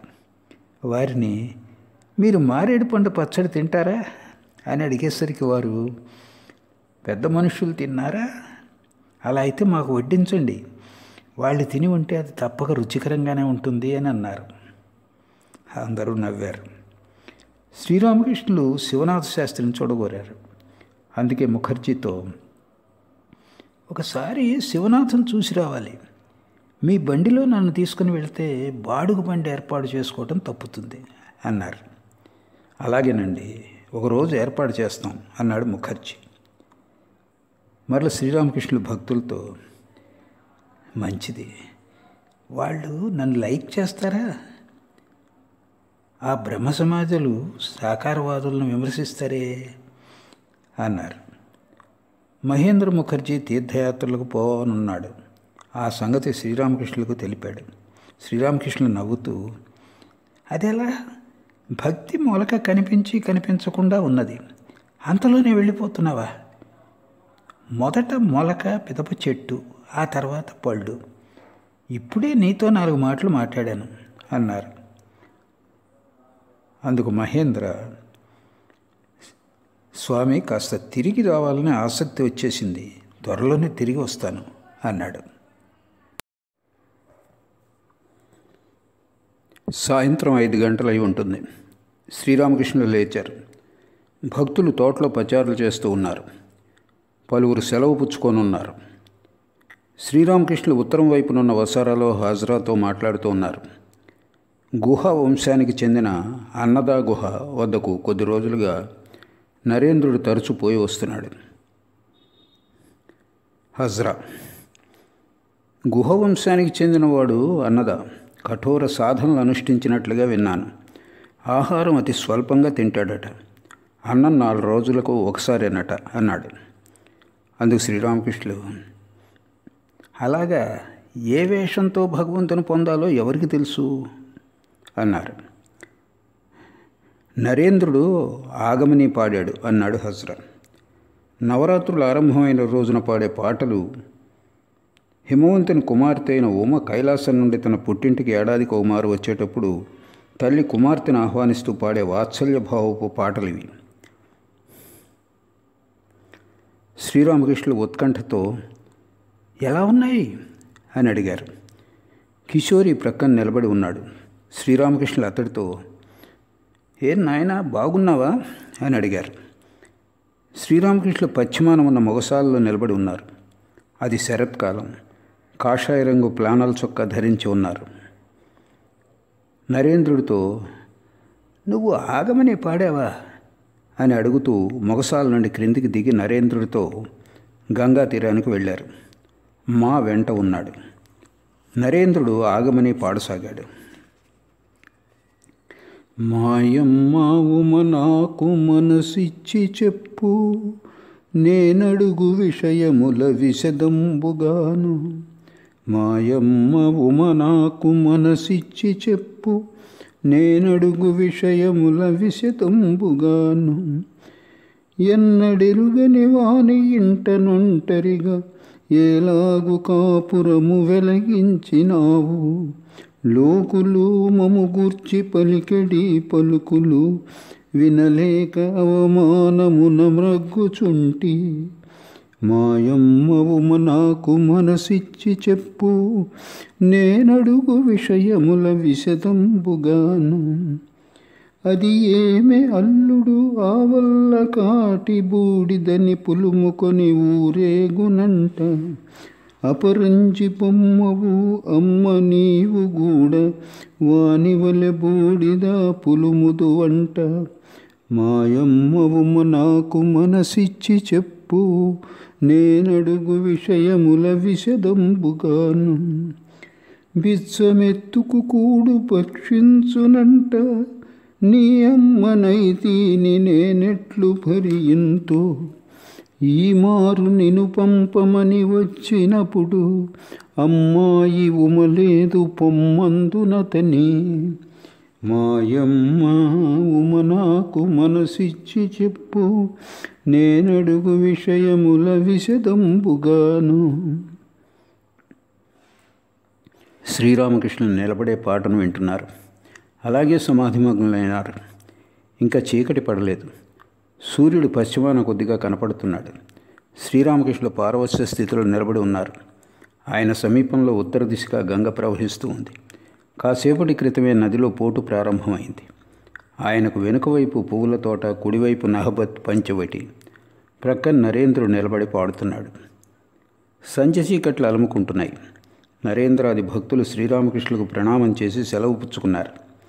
శ్రీరామకృష్ణులు గదికి తిరిగి వచ్చి జగజ్జనని నామాన్ని ఉచ్చరిస్తూ ఆమె ధ్యానంలో మునిగిపోయారు. ప్రక్కన ఉన్న ఉద్యాన గృహానికి ఆ రోజు ఎదుమల్లికి వచ్చి ఉన్నాడు. వచ్చినప్పుడల్లా ఒకరిని పంపి శ్రీరామకృష్ణులు అక్కడకు రమ్మని ఆహ్వానించేవాడు. అలవాటు ప్రకారం ఆ రోజు కూడా మనిషిని పంపించాడు. శ్రీరామకృష్ణులు వెళ్ళాలనుకున్నారు. అప్పుడు కలకత్తా నుంచి అధర్సేను వచ్చి ఆయనకు ప్రణామం చేశాడు. ఎదుమల్లికి తోటకు బయలుదేరిన శ్రీరామకృష్ణులు లాటూతో లాంతరు వెలిగించి నాతో పాటు రా అన్నారు. శ్రీరామకృష్ణులు లాటూతో ఒంటరిగా బయలుదేరారు. మా వెనుకగా వస్తున్నాడు. శ్రీరామకృష్ణులు మాతో నారాయణ ఎందుకు నీతో తోడుకొని రాలేదు అని అడిగారు. నేను మీతో పాటు రానా అని అడిగాడు మా. వస్తావా? అధర్ ప్రభృతులు ఇక్కడ ఉన్నారు కదా, పర్వాలేదు పద అన్నారు. దారిలో ముఖర్జీ సోదరులు నిలబడి ఉన్నారు. శ్రీరామకృష్ణులు మాతో వాళ్ళలో ఎవరైనా వస్తున్నారా అని అడిగారు. శ్రీరామకృష్ణులు ముఖర్జీ సోదరులతో సరే రండి, అందరూ వెళితే సత్వరం తిరిగి రావచ్చు అన్నారు. శ్రీరామకృష్ణులు ఎదుమల్లికి ఇంటి ముంగిట గదిలో కూర్చున్నారు. గది అందంగా అలంకరించబడి ఉంది. గదిలోనూ వసారాలోనూ దీపాలు వెలుగుతున్నాయి. ఎదుమల్లికి చిన్నపిల్లలతోనూ స్నేహితులతోనూ ఆనందంగా కూర్చునున్నాడు. పనివాళ్ళు కొందరు ఆయన ఆజ్ఞలకై వేచి ఉన్నారు. కొందరు విసురుతున్నారు. యదు నవ్వుతూ కూర్చుని శ్రీరామకృష్ణులతో మాట్లాడాడు. చిరపరిచితుల్లా ప్రవర్తించాడు. యదు చైతన్యదేవుల భక్తుడు. అతడు స్టార్ థియేటర్లో చైతన్యలీల అనే నాటకాన్ని చూసి వచ్చాడు. దాని గురించి శ్రీరామకృష్ణులతో ప్రస్తావించాడు. చైతన్యలీల అనే కొత్త నాటకం వేశారు, బాగుంది అన్నాడు. శ్రీరామకృష్ణులు ఆనందంగా చైతన్యలీల కథ వింటూ ఉన్నారు. మధ్య మధ్యలో ఆ పిల్లల చేతులు పుచ్చుకుని ఆడుతున్నారు. మా ముఖర్జీ సోదరులు ప్రక్కన కూర్చున్నారు. అధర్ సేన్ కలకత్తా పురపాలక సంఘంలో వైస్ చైర్మన్ ఉద్యోగానికి ప్రయత్నిస్తున్నాడు. ఆ ఉద్యోగానికి నెల జీతం 1000 రూపాయలు. అధర్ వయసు 30 ఏళ్ళు. శ్రీరామకృష్ణులు ఎదుతో, ఏమయ్యా, అధర్కు ఆ ఉద్యోగం దొరకలేదా అని అడిగారు. అధర్కు అందుకు తగ్గ వయసు కాలేదని యదు అతడి మిత్రులు చెప్పారు. కాసేపు అయ్యాక యదు శ్రీరామకృష్ణులతో, భగవంతుని గురించి ఏమైనా పాట పాడండి అన్నాడు. శ్రీరామకృష్ణులు చైతన్యుని గురించి పాడారు. నా గౌరంగుని నాట్యముగనుచు శ్రీవాసుని గృహ ప్రాంగణంబున, నా గౌరంగుని నాట్యముగనుడు శ్రీవాసుని గృహ ప్రాంగణమున, భక్తుల తోడను కూడి ఆడుచును కీర్తన పాడుచు నృత్యము చేసెడు. నామ భజోహరి నామ భజోహరి అని పాడెడు నా గౌరు చంద్రుని. అట్టి గదాధరు వైపె చూడగా భక్తి బాష్పములు పసిడి మేనిపై జారుచుండ తన ఎరుపు కన్నులన్. నా గౌరంగుని నాట్యముగనుడు శ్రీవాసుని గృహ ప్రాంగణంబున. అందమైన బృందావనము అట్టె పారజూచుగోరా, అందమైన బృందావనము అట్టె పారజూచుగోరా, కనుల వెంట ధారగట్టి కారు నీరు కాల్వలగుచు, అమితమైన సంతసమున ఆడు పాడు నవ్వు ఏడ్చు, అందమైన బృందావనము అట్టె పారచూచుగోరా. అడవిదలచు బృందావనిగా కడలిదలచు యమునా నదిగా, చేరి శ్రీహరి భక్తి గోరి దొరలు పుడమి పైన బడుచు, అందమైన బృందావనము అట్టె పారచూచుగోరా.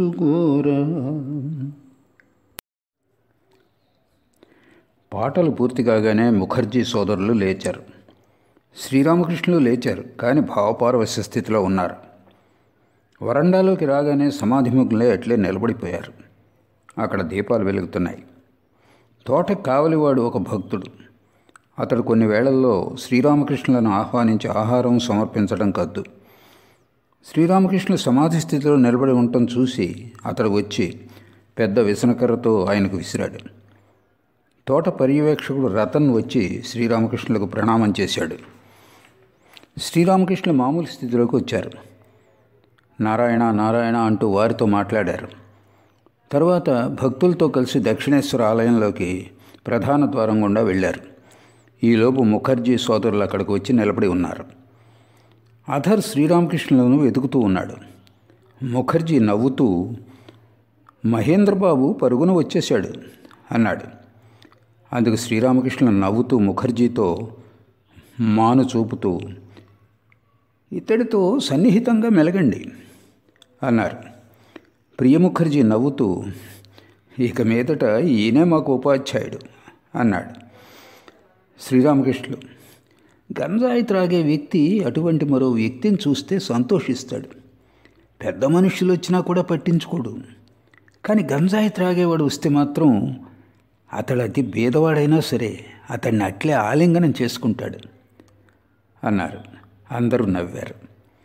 శ్రీరామకృష్ణులు తోట బాటకుండా పశ్చిమ వైపు నడుస్తూ తమ గదికి వస్తున్నారు. దారిలో యదు ఒక మంచి హైందవుడు, భాగవతంలో నుంచి అనేక విషయాలు చెప్తాడు అన్నారు. మా కాళికాలయానికి వెళ్ళి జగజ్జననికి మ్రొక్కి చరణామృతాన్ని పుచ్చుకున్నాడు. శ్రీరామకృష్ణులు కూడా వచ్చి జగజ్జననికి ప్రణమిల్లారు. రాత్రి దాదాపు 9 గంటలైంది. ముఖర్జీ సోదరులు శ్రీరామకృష్ణులకు ప్రణమిల్లి సెలవు పుచ్చుకున్నారు. అధర్ మా నేల మీద కూర్చుని ఉన్నారు. శ్రీరామకృష్ణులు అధర్తో రాఖాల్ గురించి చెప్పసాగారు. రాఖాల్ బలరాంతో బృందావనంలో ఉన్నాడు. అతడికి సుస్థిగా ఉన్నదని జాబు వచ్చింది. ఈ వార్త విని 2-3 రోజులుగా శ్రీరామకృష్ణులు కలత చెంది ఉన్నారు. మధ్యాహ్న భోజన సమయాల్లో హజ్రా వద్దకెళ్ళి అతడికి ఏదైనా జరుగుతుందా అని అడిగి పసిపిల్లవాళ్ళ ఏడ్చారు. అధర్ రాఖాల్కు రిజిస్టర్ ఉత్తరం రాశాడు, కానీ నేటి వరకు ఎలాంటి బదులు రాలేదు. శ్రీరామకృష్ణ అధర్తో, నారాయణకు బదులు వచ్చింది, నీకు మాత్రం రాలేదా? అవునండి, ఇంకా రాలేదు అన్నాడు అధర్. మాకు కూడా వచ్చింది అన్నారు శ్రీరామకృష్ణ. చైతన్యలీల నాటకాన్ని శ్రీరామకృష్ణ చూడటాన్ని గురించి ప్రస్తావన వచ్చింది. శ్రీరామకృష్ణ నవ్వుతూ, రూపాయి కుర్చీలో కూర్చుంటేనే చాలు, బాగా చూడవచ్చునని యదు చెప్పాడు. యదు మహాపిసినారి. ఒకసారి మేము పానీహాటీకి వెళ్ళాలని మాట్లాడుకుంటున్నాం. ప్రయాణికులతో బాగా కిక్కిరిసి ఉన్న పడవలోనే వెళదామని వాదిస్తాడు యదు అన్నారు. అందరూ నవ్వారు. ఇంతకు మునుపు భగవంతుని గురించిన విషయాలు ఒకంత వినేవాడు. ఒక భక్తుడు అతడి వద్దకు తరచూ వెళ్ళేవాడు. ఇప్పుడల్లా యదుని ఎక్కువగా చూడలేకపోతున్నాను. కొందరు భట్రాజులు సదా అతన్ని పరివేష్టించున్నారు. వాళ్ళు ఇతన్ని పూర్తిగా పాడు చేశారు. యదు పరమ పిసినారి. ఇంటికి వెళ్ళగానే బండి బాడుగ ఎంత అని అడుగుతాడు. అందుకు నేను, దాన్ని తెలుసుకుని నువ్వేం చేస్తావు, నువ్వు 2.5 రూపాయలు ఇస్తే చాలు అంటాను. అది వినగానే బదులు చెప్పక డబ్బులు ఇచ్చేస్తాడు. 2.5 రూపాయలే. అందరూ నవ్వారు. కాళికాలే దక్షిణం వైపు ఒక మరుగుదొడ్డి కట్టదలిచారు. ఆ విషయంగా యదుమల్లిక్తో గొడవ జరిగింది. మరుగుదొడ్డిని ఆనుకునే యదు తోట ఉంది. ఆలయ కోశాధికారి అయిన బోలానాథ్ న్యాయమూర్తి వద్దకు వ్యాజ్యం తెచ్చాడు. అయితే వ్యాజ్యం తెచ్చాక అతడికి భయం పట్టుకుంది. అతడు శ్రీరామకృష్ణులతో దీని గురించి తెలిపాడు. అందుకైనా, అధర్ డిప్యూటీ మేజిస్ట్రేటు, అతడు వచ్చినప్పుడు అడుగుతానులే అన్నారు. రామ్ చక్రవర్తి బోలానాథ్ను శ్రీరామకృష్ణుల వద్దకు తీసుకువచ్చి అంతా వివరంగా తెలిపి, వ్యాజ్యం పెట్టినప్పటి నుండి ఇతడికి భయం పట్టుకుంది అన్నాడు. శ్రీరామకృష్ణులు కలతతో పడక నుండి లేచి నిలబడి, మీరు వివరంగా అంతా అధర్కు చెప్పండి అన్నారు. అధర్ అంతా విని, ఏమీ లేదు, కొద్ది కష్టంతో బయటపడవచ్చు అన్నాడు. శ్రీరామకృష్ణులకు పెద్ద భారం దించినట్లయింది. రాత్రి చాలా ప్రొద్దుపోయింది. శ్రీరామకృష్ణులకు నమస్కరించి అధర్ సెలవు పుచ్చుకున్నాడు. శ్రీరామకృష్ణ మాతో, నారాయణను తోడుకొనిరా అన్నారు.